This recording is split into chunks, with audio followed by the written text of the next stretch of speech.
keep telling y'all white women, they want your ass to stay in that kitchen. The only clock they want you to look at is the clock on the stove.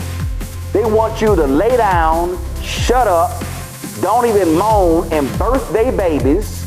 But since I have to choose from one extreme or another, I'm going to choose Donald Trump. All right. Because we have seen our infrastructure be overrun. We have seen criminals coming into the country, and even if it's 1%, that's 1% too many. So again, if it's one choice or the other, then I choose Donald Trump, absolutely. Oh boy, oh boy, oh boy. Did you guys know that in today's America, some of the loudest voices pushing for equality are actually the biggest peddlers of division? That's right. While they claim to fight for justice, these woke liberal race hustlers are out here twisting facts, spreading misinformation, and injecting racism into places it doesn't belong. But what happens when we expose their tactics for what they really are? In this video, I've got some jaw-dropping clips that reveal exactly how these bad actors manipulate the public, fueling outrage and division instead of real solutions. And while they're busy stirring the pot, Donald Trump and his new administration are actually putting in the work. So buckle up, because once you see this, there's no one seeing it. Let's get into it. Hold on. You talk. Now let me make a point. I have not heard from the Trump administration. I've listened to every one of Donald Trump's press conferences since he took office. I listened to all Pete Hegseth's press conferences and Sean Duffy's. I didn't hear any of them say that if somebody who was black, blue, red, green, short, tall, female, male, whatever, got a job, it was because of lowered standards. I didn't hear that. You're changing the They are goalposts. saying that. No, they didn't. They are saying that. It is called a dog whistle. They are saying that. In 2020, it was Black Lives Matter, right? In 2022, it was CRT. In 2024, it was woke. And now in 2025, it is DEI. All of that is You just can't give it, but you're the one making Leland, this about race. They're the ones making it about merit. They're the one that's making, Leland, they're the ones that are making this about race. Now, I didn't know you want to do this dance with me tonight. You should have told me I would have wore different dance shoes. They are making this about race. Every time I turn around, they're talking about DEI. They're making this about race. All right, let's break this down. Nina Turner, a self-proclaimed progressive and a textbook race hustler, is out here trying to spin a wild narrative, one that doesn't even make sense. On one hand, she and her crowd are claiming that Trump eliminating DEI is some kind of direct attack on black people. But in the same breath, they're admitting that DEI disproportionately benefits liberal white women. So which one is it? Because it sure sounds like they're contradicting themselves. This is exactly how these people operate. They throw around buzzwords like racism and oppression without any real logic behind them. The truth is, DEI has never been about fairness. It's about power, about picking and choosing winners based on ideology rather than merit. And when it gets exposed for what it really is, they panic and try to reframe the argument, but we're not buying it. Let's get into the clips. These white races, it don't matter. We could have 7 degrees each. You know what they're gonna say? You're a DEI hire. You're a DEI hire. And all y'all white women, they talking to your ass.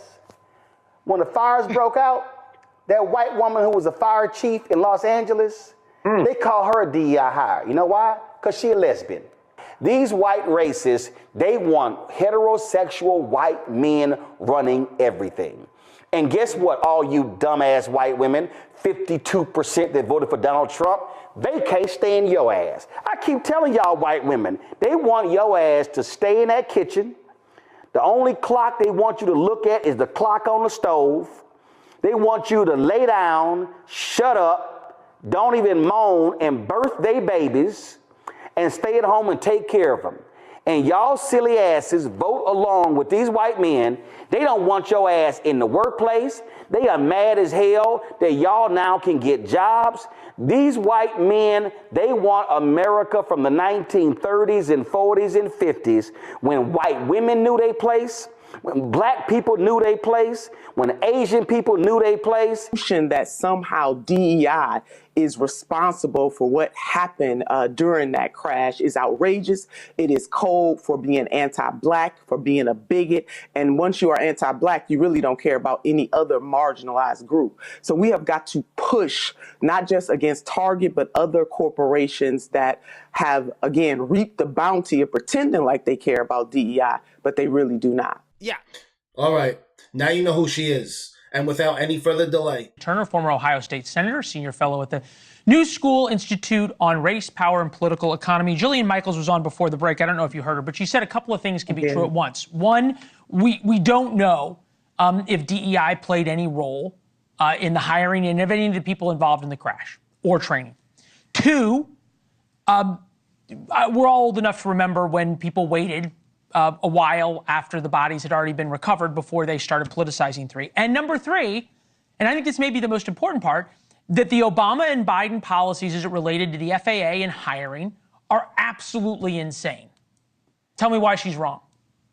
Well, the third one, we need to delve more into that. That doesn't mean that there's a correlation between what just happened, the tragedy. No, it doesn't. But nobody's defending the Obama Biden policies. Everybody's saying it's too early, we don't know, on and on. But the fact remains that the FAA was hiring people based on things other than, are you the best to keep planes from crashing into each other, period. Well, the way that you're framing this right now, I agree with Julian on most of what she had to say. And you're right, we are old enough to remember when folks would give condolences first, make sure investigations happen. People just lost their family, their friends, their coworkers, and the president did not do a presidential thing. We stipulated all that, Nina. You're stonewalling here. But tell me why the FAA. No, hold on. You are stonewalling. Hold on. Tell me why the FAA putting out guidance that they want to hire people not best on best and brightest, and changing their standards and lowering their standards is a good thing. Leland, now hold on. You know me. I never stonewall. First of all, this is not if he wants to investigate what the Biden and Obama administrations did, then do that. But give a moment. My only point is this: give a moment for the family and the friends. Stipulate. Now, answer my question. If in fact there were some policies within the Biden and the Obama administration that are not up to par, then let's have that discussion. All I'm simply saying is that throwing every DEI at everything is not the way to get at the fixes that are needed. That is what. This is the real hypocrisy we see time and time again. These same people who tell us now's not the time to politicize a tragedy are the first ones to jump on social media and point fingers at Republicans whenever there's a mass shooting. It's never about mourning the victims or looking at the real causes. It's about using the tragedy to push their agenda. But the moment the conversation turns toward something they don't want to talk about, suddenly, let's not politicize this. Give me a break. Now, when it comes to this crash, we don't know for sure if DEI played a direct role. But here's what we do know. The FAA is short-staffed, and that alone is a major safety concern. On top of that, the pilot in control of the Black Hawk helicopter was relatively inexperienced, with very few flight hours under her belt. And here's the bigger issue. DEI policies have actively lowered standards in critical fields like air traffic control, where they literally removed key tests to make it easier for unqualified candidates to get the job. This isn't about fairness. It's about sacrificing safety to push a narrative. When you're flying in a plane on an operating table or relying on an emergency responder, do you want the most qualified professionals in charge, or do you want someone who got the job because of a diversity quota? This should scare everyone. And in just a moment, I'll show you exactly how these policies are putting everyone at risk. That is what if we can't acknowledge, and these are claims from Adam Laxalt, who sued the FAA, and there's reasons to believe that they're true based on the documents. 2,000 qualified controllers not hired due to DEI. The Obama administration threw out aptitude tests because the tests changed. The way they picked controllers changed, and the standards were lowered so they could give preferences to people based on race and other criteria. Yes, they were. You know what? Now, we want to talk about preferences based on race. Now, since you want to go there, Leland, we're going to go there. For the inception of this country, preferences have been given. Oh, come on. No, I'm asking right now. Leland. Now, what I am saying to you is that all of this negative DEI talk makes it seem as though Black people in particular, and then other people of color in general, or people who are otherly able, cannot get jobs based on merit. I don't have a problem with the Trump administration digging through the Biden administration or the Obama administration to find what they see as flaws. What I do have a problem with, Leland, is this blanketed notion that if a Black person or other person of color obtains a job at the highest heights, that somehow it was not based on merit. Leland, that is my problem. You're conflating something. No, I'm not. You're the one making this about race. They're the ones making it about merit. They're the one that's making, Leland, they're the ones that are making this about race. Now, I didn't know you want to do this dance with me tonight.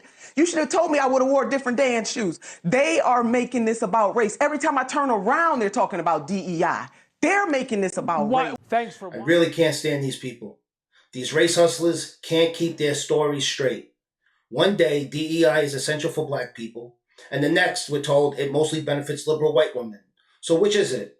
They push these divisive policies that don't actually help anyone, create more resentment, and fuel racism under the guise of equity. Then, when regular people with common sense point out how destructive and nonsensical these policies are, they immediately start throwing out the usual labels: racist, transphobic, you're a bigot, you name it. We all see the game they're playing, and it's getting old. At the end of the day, DEI is about control, not equality. It's a tool used to divide people while pretending to uplift them. And watching these activists struggle to defend their contradictions is always a good time. I hope you guys enjoyed this one. Exposing these race hustlers never gets old.